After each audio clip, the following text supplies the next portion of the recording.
Tunjuk wonten ing desa Krangdunduk. Iya mak iya. Kula nuwun ugi matur panuwun. Iya. Saderengipun ingkang kula hormati menika pripun Bapak Kepala Desa ing desa Krangdunduk. Ya, ugi pangkatipun sedaya kula nuwun Nduk. Iya mak iya. Mugi-mugi amberkahi sedaya. Iya. Duk, iki mono acat lan niat. Ipun nggih menika panjenenganipun Bapak Jelmani Ibu Kati sakeluarga sedaya. Dene nyowanake aku lan kowe kabeh sak brayat sak rombongan. Iya ya Pak. Hajat lan yati nggih menika njemukaken ingkang putra ngono. Mbak Evita ugi Mas Davan Nduk. Iya. Tengene gelar kelir ugi sarombongan yo Mak. Iki mono nadar utawa ucap unek-uneke panjenenganipun nggih menika Bapak wis didipondo nalika samono. Sampun almarhum ya Mbak terus almarhum iki menika duk rikala semanten taksih gesang Bapak mesti dipondo ya pangunek-uneke ambok bilih iki menika putra saking Bapak Jelmani Nduk menika kala rumiyin ugi kang wayah-wayahipun Bapak mesti dipa menika sakit utami gerah. Nandang gerah. Menika dipun tanggapaken nggih menika Petrukipun Marsudi Bawa Laksana. Kula alhamdulillah ingkang wayah sempul dadi batur dibebarengake nggih menika jenenge pinanganten Mbak Evita ugi Mas Davan Nduk. Ngono dadi lan kelep iki dibarengake kelawan pinangantene ingkang rayi iki adine ngomong Mbak Evita ugi Mas Davan. Mula matur panuwun dipun jenengane sedaya nimbali kawula sedaya sak rombongan. Iya. Lan ngene ya Nduk muga-muga upata nadar ujar panjenenganipun Bapak mesti ugi nggih menika Bu Janem Nduk. Ngono ya Mak. Bu Janem sak warga namung ngantos wonten tembung wali bisa sampurna ing bengi katitik wis bisa gelar kelir aja matur tembung wali. Mula alhamdulillahirabbil alamin ujar nadar wis keluari yang bengikin Nduk. Tadi kenalus ana umat luar ya Mak. Sampun alhamdulillah dipeluari. Alhamdulillah rabbil alamin. Mugi-mugi saktosipun panggih rahayu jeneng sami kala tansah bagas rasen lariyah, tansah berkah barokah keluarga, rezeki tambah kathah, manfaat maslahah ibu badan akhirah. Allahumma amin. Alhamdulillah. Apa Mak? Dene dongane awake dhewe pamujine awake dhewe kagum tripun menika Bapak Jelmani Ibu Kati Nduk. Iya. Tebih saking sukesake tebih saking panggoda marencana sumingkir siwas kabeh trima lir boyo terwikara lir sengsara coba terbencana. Allahumma amin. Dados wae ingkang badatu koyo batu barobun kubur. Dadi penganten Mbak Evita dan Dava sakinah mawaddah lan warahmah. Allahumma amin. Lho apa? Ayo iki ana wektu Nduk.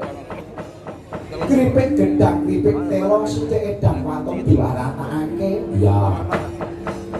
Ditanjakake kaya napa Nduk? Iki mono tak kenalake. Ya, ora warang kono kabeh. Niki mengke kula kenalaken asmanipun setunggal Bapak setunggal tandane kenal panjenengan dadah ngeten nggih Mbak nggih. Perkenalan sinden nggih menika setunggal Mbak Hani Kusuma saking Tulungagung. Alhamdulillah rabbil alamin nggih. Jangan dibuat ini kaya gitar Spanyol ya, kaya gitar Spanyol jangan bantu kaya cendol dawet ya.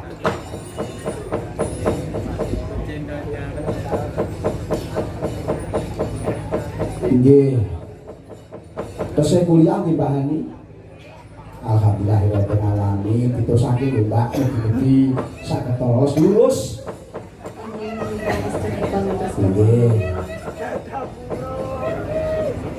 Kuliahipun wonten pundi Mbak Hani? Wonten Universitas Terbuka Malang. Alhamdulillah wonten Malang nggih. Alhamdulillah mugi-mugi sukses. Amin. Kanggo elok tenan. Nggih terus saklajengipun Wananggono saterusipun Mbak Arimami saking Kota Wonogiri. Alhamdulillah kanggo elok tenan. Iya.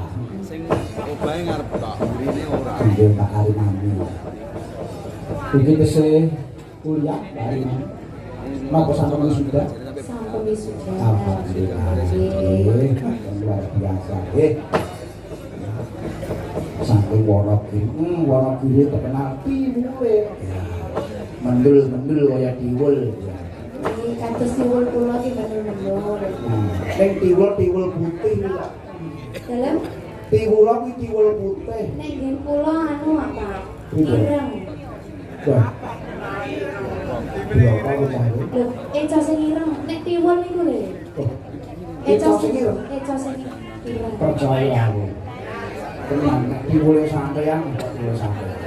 Tiwul Wonogiri jelas. Sekor tiwul kuwi pokoke nangkleng. Terus dibumbu karo kulipan. Diklepik-klepik jas iki. Bayam. Rempeyek teri jangane terong.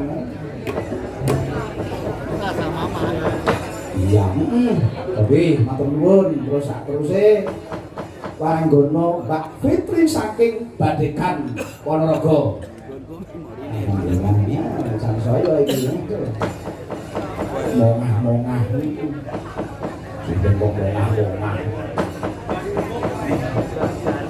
Ngomong-ngomong sing delok kaya ngene nek ono meneng sing delok wah polahe iki jan. Lah nggih. Niku sing nonton nggih. Nuwun. Sing nonton niku. Nggih ya termasuk kula ngene iki. Niku mongah-mongah apa ngangah-ngangah? Napa, Pak? Lah, niku Tenan kok Nduk Fitri ini ora kenceng ngono wis pokoke bahaya. Nggih, sok dikencengi. Nggih, sok dikendoni.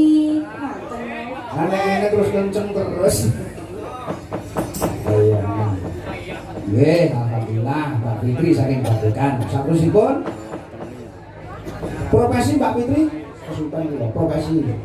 Nggih, kula nek enjing menika dados guru. Oh, alhamdulillah guru. Nggih, guru. Mulai siang dugi sonten dugi dalu ngeten iki. Nah, niku dados biduan. Nggih, lek enjing nika ingkang kula rumat menika TK.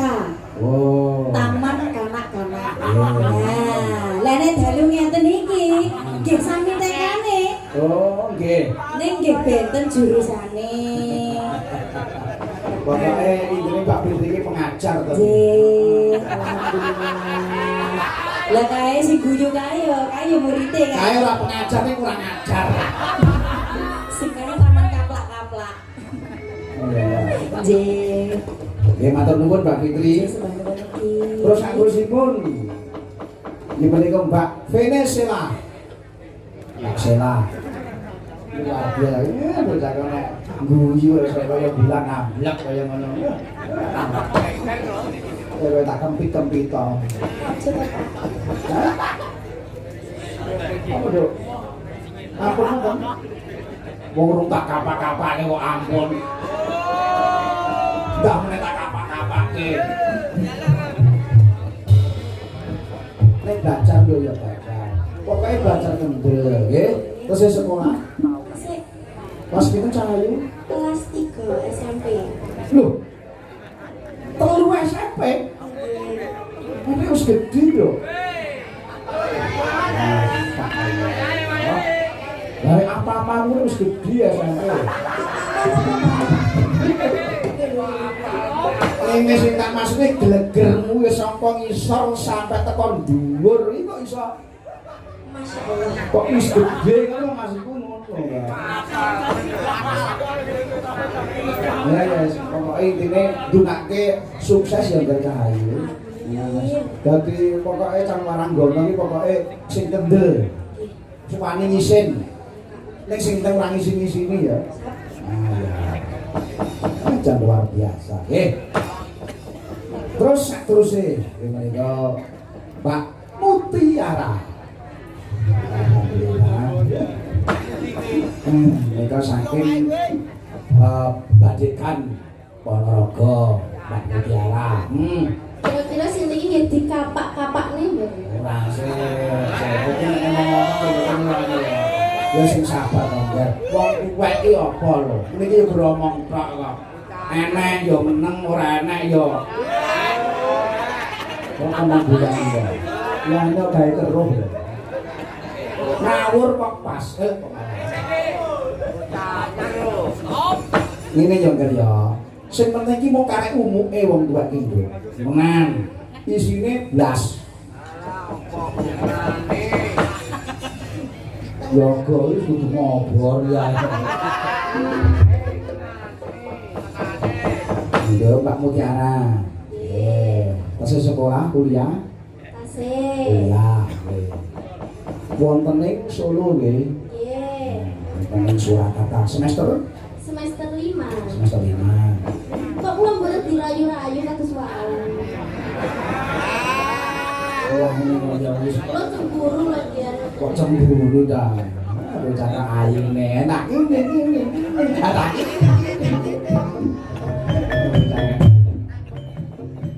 Asal kok antuk dikono bingung. Ya jamono wong kaping mangke.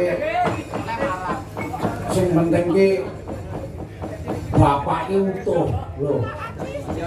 Wis to utuh. Budal utuh mulih utuh sing penting. Matur panuwun Mutiara. Cobi saterusipun menika namipun Mbak Tinar saking Kota Wonogiri. Nah, kuliah Mbak. SMP. Kula menika mboten namung kuliah, Loh, terus ya PAUD, ya SMP, komplit nek kula niku. oh samane pengajar nek. Tukang ngajar. Diajar nek. Jenengan mboten tekok tiwule pripun ngeten Wonogiri. Ya pancen lho, kan pancen nyoto. Nek tewa weton Wonogiri. Kuwi mesti ya empuk, mesti ya wajan nyunyur nek tewa. Nek tiwul ya tiwul Wonogiri. Ah, Mboten tekok ireng apa kuning. tiwul kuwi ireng apa kuning, Mbak? Ireng sore. Hah? Iki Jujur jale. rupane Eh, yo. ngono. Sapa sing jujur bakale makmur. Jujur jale. Tiwulmu ireng apa kuning, Mbak? Nek jujur kuwi bakal makmur. Loh. Jare Mbah Nen kok ireng.